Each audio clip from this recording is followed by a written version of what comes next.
आप देख रहे हैं अनुशिक्षा क्लासेस। तो आज की क्लास में हम आपको मैथ का अनुपात और समानुपात चैप्टर पढ़ा रहे हैं। तो अनुपात समानुपात में क्या होता है कि जो अनुपात होता है तो इसका मतलब ये होता है कि दो बिंदी का मतलब क्या होता है अनुपात, और समानुपात का मतलब होता है कि चार बिंदी।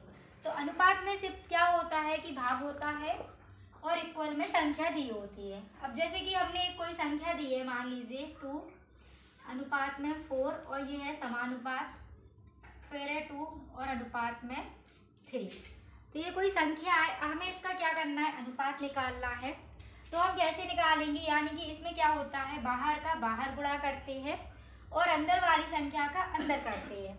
तो इन दोनों का गुणा हो जाएगा, तो ये हो जाएगा 2 × 3 हो जाएगा, और समानुपात हटके क्या हो जाएगा, इक्वल में हो जाएगा।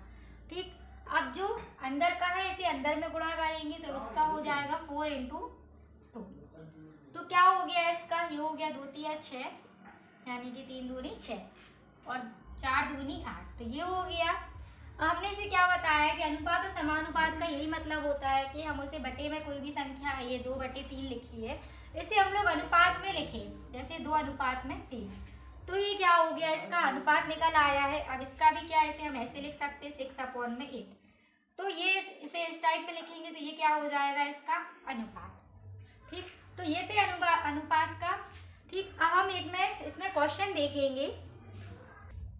अब जैसे कि ये क्वेश्चन लिखा है 2 अनुपात में 3 और समानुपात 4 और यहाँ पे कितना दे दिया, x दे दिया। ठीक, तो हमें क्या करना है, x की वैल्यू बता देंगे। तो सेम वही करना है, बाहर का बाहर गुणा करेंगे, हो जाएगा 2x, इक्वल में कितना हो जाएगा, इन दोनों का गुणा कर देंगे तो ये कितना हो गया है 12।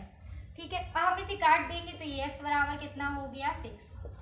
तो ये तो इसका आंसर आ गया। अब हम ये सीखेंगे कि मध्य अनुपात कैसे निकालते हैं, तृतीय अनुपात कैसे निकालते हैं और चतुर्थ समानुपाती कैसे निकालते हैं। ठीक है, तो मध्य अनुपात निकालने के लिए हमें क्या होता है कि यानी कि बीच की संख्या दी होती है। ठीक, और तृतीय अनुपात में ये होता है कि जैसे ये कोई संख्या लिखी है a b समानुपाती c और यहाँ पे क्या दिया है x। ठीक, या फिर ये मान लीजिए कि b दिया हो और सेम दिया हो a। ठीक है, तो मध्य अनुपात तृतीय अनुपात निकालना है इसका और चतुर्थ समानुपाती निकालना है। ठीक है, तो मध्य अनुपात निकालने के लिए इसका ये फॉर्मूला भी कर सकते हैं आप लोग, अंडर रूट में क्या हो जाएगा a × b। तो ये होता है मध्य अनुपात, अंडर रूट में क्या हो जाएगा a × b। और तृतीय अनुपात यानी कि अब इस दोनों का गुणा कर देंगे, अब इन दोनों का कर देंगे। ठीक, और चतुर्थ समानुपाती में हम इसमें क्वेश्चन देखेंगे तो आपको सब समझ में आएगा। इसी में हम लोग पहले क्वेश्चन ले लेते हैं। ठीक है, अब जैसे ये क्वेश्चन दिया है कि 6, 8, 9 का चतुर्थ समानुपाती क्या होगा, तो हमें क्या बताना है, चतुर्थ समानुपाती बताना है। ठीक है, तो ये लिखेंगे हम इसे अनुपात में 6 अनुपात में हो गया 8 और समानुपाती हो गया 9 और यहाँ पे क्या मान लिया है m। क्यों, क्योंकि ये चतुर्थ समानुपाती बताना है। तो ये पहला हो गया, दूसरा, तीसरा, चौथा, तो ये क्या हो गया, चतुर्थ समानुपाती। ठीक, अब क्या करेंगे, इसमें बाहर का बाहर गुणा कर देंगे, अंदर का अंदर कर देंगे। तो ये हो जाएगा 6x, इक्वल में इसका गुणा करेंगे तो कितना हो जाएगा 72। फिर इसे काट देंगे तो कितना हो जाएगा, x बराबर हो गया 12। तो ये था इसका चतुर्थ समानुपाती क्या होगा। तो क्या बताया हमने, 6, 8, 9 दिया था का चतुर्थ समानुपाती क्या है।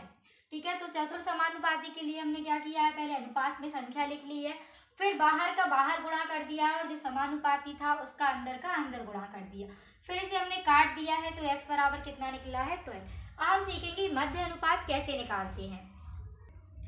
तो यहाँ पे दूसरा क्वेश्चन क्या दिया है कि 6 और 7 का मध्य अनुपात क्या है। तो जब भी आपसे वो मध्य अनुपात पूछेगा तो बस आपको कुछ नहीं करना है, यहाँ पे अंडर रूट लिखना है और a × b लिखना है। ठीक, तो a को मान लेंगे 6 और b को क्या मान लेंगे 7, तो ये हो जाएगा अंडर रूट 6 × 7। ठीक है, तो ये इसका गुणा कर देंगे तो कितना हो जाएगा, अंडर रूट में हो गया 42। तो ये वाला था इसका मध्य अनुपात और चतुर्थ अनुपात बता दिया। अब हम पढ़ेंगे कि तृतीय अनुपात क्या होता है। ठीक है, तो तृतीय अनुपात समझेंगे अब हम। तो हम इसका ये क्वेश्चन दिया है कि 3 और 6 का तृतीय समानुपाती क्या होगा। तब क्या करेंगे हम, तो यहाँ पे सबसे पहले हम ये सीखेंगे। ठीक है, तृतीय समानुपाती निकालने के लिए क्या करना होता है कि बाहर का ये हो गया, बाहर से गुणा, तो ये हो गया a × x और इक्वल में क्या हो जाएगा, अंदर का अंदर में गुणा हो जाएगा, हो गया बी स्क्वायर। ठीक है, एक्स बराबर हो गया है बी स्क्वायर अपॉन में क्या हो गया ए। तो ये आप इसे फॉर्मूला समझ लीजिए या फिर, ठीक है, तो हमने क्या बताया है, बाहर का बाहर गुणा हो गया अंदर का अंदर, तो ए एक्स बराबर हो गया बी स्क्वायर और एक्स बराबर हो गया है बी स्क्वायर में अपॉन में ए। ठीक है, तब तो हम लोग इसे फॉर्मूला समझ के कर सकते हैं कि ए बराबर मान लेंगे 3 और बी बराबर मान लेंगे 6। ठीक है, तो क्या हो जाएगा, x बराबर यानी कि b बराबर हो गया 36 क्योंकि इसका वर्ग हो गया है, और a बराबर हो गया 3, हम इसे कट कर देंगे तो ये हो जाएगा 12।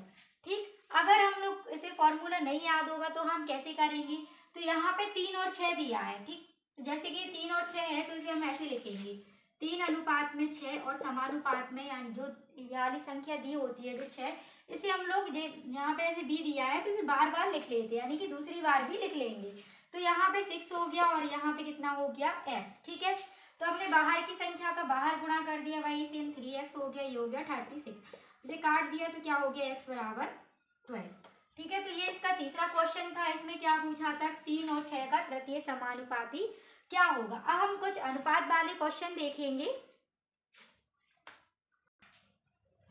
हम ये दिया है क्वेश्चन कि दो संख्या 9:11 के अनुपात में है, यदि दोनों संख्या का योग 660 हो तो संख्या के बीच का अंतर ज्ञात कीजिए। तो हमें क्या करना है, संख्या के बीच का अंतर ज्ञात करना है।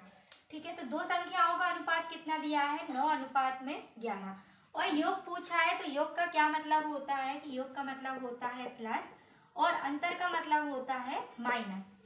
तो 9:11 के अनुपात में है दोनों संख्याओं का योग, तो उसने दिया है कि दोनों संख्याओं का योग, तो 9 और 11 को जोड़ लेंगे हम तो कितना हो जाएगा, ये 9x और प्लस में हो गया 11x। अब इन दोनों संख्याओं का योग क्या कितना है, 660 दिया है, तो बराबर में हो जाएगी ये 660। ठीक है, अब इसे जोड़ देंगे तो ये हो जाएगा 20x इक्वल में हो गया 660, 0 से 0 कट जाएगी, इसे काट देंगे तो x बराबर हो गया 33। अब उसने क्या पूछा है कि संख्याओं के बीच का अंतर ज्ञात कीजिए। अब इन दोनों संख्याओं के बीच का अंतर ज्ञात करना है हमें। ठीक है, तो ये हो जाएगा, इसमें x बराबर कितना निकला था 33, तो 9 में हम इसका गुणा कर देंगे 33 का, और माइनस क्यों आया, क्योंकि उसने क्या पूछा, उन्हीं संख्याओं का अंतर ज्ञात कीजिए। ठीक है, तो अब 11x है तो 11 इंटू में 33 हो जाएगा। ठीक है, अब इन सब का हम लोग गुणा कर देंगे और इसे घटा देंगे तो आंसर आएगा लास्ट में 66। तो इसका आंसर था 66। तो आज हमने क्या बताया, 4 क्वेश्चन फिर से समझेंगे कि दो संख्याएं 9:11 के अनुपात में है, यदि दोनों संख्या का योग 660 हो तो संख्याओं के बीच का अंतर ज्ञात करो। तो 9x यानी कि योग दिया था तो हमने जोड़ दिया है, और योग बराबर कितना दिया था 660, तो 9x प्लस में 11x हो गया, तो ये हो गया 660, तो ये 20x हो गया, इसे हम लोगों ने काट दिया तो 33 आया है ये। और 33 इसने फिर क्या पूछा था, उन संख्याओं का ही अंतर पूछा था, तो हमने अंतर कर दिया, इसका इंटू करेंगे तो आप लोग कर लीजिए, इंटू करने पे यही आएगा 66। हम नेक्स्ट क्वेश्चन देखेंगे। तो 5 क्वेश्चन क्या दिया है कि a अनुपात b इक्वल टू 3:4 और b अनुपात c बराबर 8:9 हो तो a अनुपात c क्या है। तो हमें इसका क्या बताना है, a अनुपात c बताना है। ठीक है, तो a अनुपात c बताने के लिए हम क्या करेंगे, a अनुपात b का मान कितना दिया है 3:4। ठीक है, अब ये देखेंगे कि b अनुपात c, तो 8 और 9, यानी कि यहाँ पे अगर c दिया होता और d दिया होता तो हम लोग उस तरीके से करते जो हमने आपको बताया था कि a b समानुपात c अनुपात में d। ठीक, तो हम लोग बाहर का बाहर गुणा करते अंदर का अंदर करते हैं। ठीक है, लेकिन इसमें क्या है कि b सेम दिया है, यहाँ पे भी b है और यहाँ पे भी b है, तो हम लोग उस टाइप से नहीं करेंगे, हम लोग इसे इस तरीके से करते हैं कि a अनुपात b दिया है और जो b सेम है इसके नीचे ही लिखेंगे हम लोग, तो b अनुपात में ये हो गया c। ठीक है, जो संख्या सेम होती है वही उसके नीचे लिखी जाती है। तो अब इसका इसमें गुणा होता है, फिर इन दोनों का गुणा होता है, फिर इस वाली संख्या का इसमें होता है, तो ये हो जाएगा a अनुपात में b अनुपात में c, ये हो गया। अब b अनुपात c का मान दिया था 8:9। ठीक, सेम वैसे ही गुणा कर देंगे इसमें, तो कितना हो जाएगा, इसका इसमें, इसका इसमें और इसका इसमें, तो कितना 8 3 जा हो गया 24 अनुपात में, फिर हो गया 32, फिर अनुपात में हो गया 36। तो उसने क्या पूछा, ए अनुपात सी क्या होगा। तो ए अनुपात सी बताना है। तो ए अनुपात सी कितना दिया है, ए अनुपात सी इक्वल टू 24 अनुपात 36। ठीक, इसे हम लोग काट देंगे 12 से, तो ये हो जाएगा 2 अनुपात में 3। तो ये था इसका आंसर। अब हम आपको कुछ होमवर्क में कुछ सवाल दे रहे हैं। अगर आप लोग को इसके आंसर आए तो आप कमेंट करके बताइए, और वीडियो अच्छा लगता हो तो वीडियो को लाइक कीजिए और सब्सक्राइब कीजिए। तो कुछ होमवर्क के सवाल देखेंगे हम। तो ये 3 क्वेश्चन आपके होमवर्क में हैं। अगर आपको इसके आंसर आए तो आप कमेंट करके बताएं। ठीक है, तो आज की वीडियो में इतना ही। अब मिलते हैं नेक्स्ट वीडियो में।